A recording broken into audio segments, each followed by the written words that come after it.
What is the common link between the scourge of sex trafficking, the plight of teenage addiction, and the inability to experience real love? The answer may make you squirm. Pornography. My name is Brian Goins. I'm with Catapult Concepts, and we're catapulting a new conversation about an age-old question. We're not asking, is porn right or wrong? We simply want every junior high and high school student in Charlotte, as well as around the country, asking the question, is porn worth it?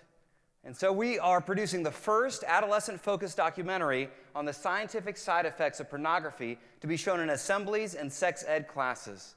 Research has shown it doesn't matter if it's comprehensive or abstinence-based sex ed, no one is talking to our kids about the side effects of pornography.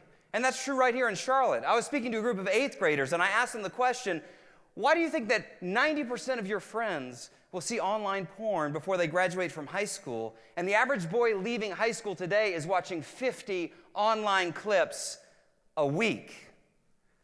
And a boy in the front row, let's just call him Jack, shouted out, because it's awesome! And why wouldn't it be awesome for Jack? Do you remember 8th grade? It wasn't pretty, was it? I had about as much chance with the ladies as I did the Playboy bunny. But the difference between now and 20 years ago is that Jack can access thousands of bunnies right from his back pocket. See, for Jack, or Jill for that matter, since 30% of porn users are now female, porn is accessible, it's affordable, and by and large seen as a victimless crime. But what Jack and Jill don't know about porn is that every time they click on that link, they're putting another young boy or girl in shackles.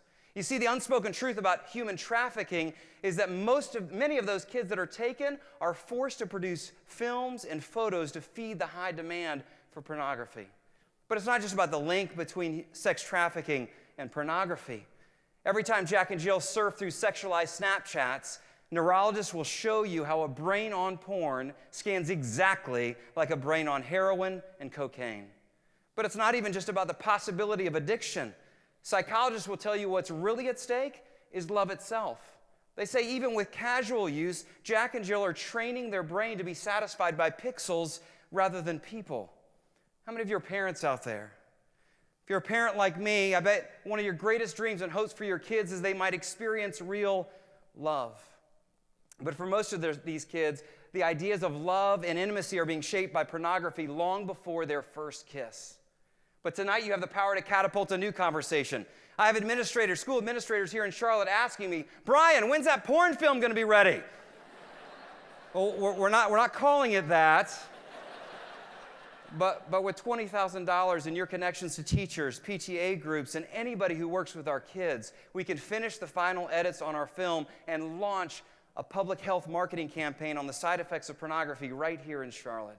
When you vote for Catapult Concepts, you'll open our kids' eyes to the truth about porn so they can decide for themselves, is it really worth fueling more sex trafficking or flirting with addiction or missing out on real love? Is porn worth the click?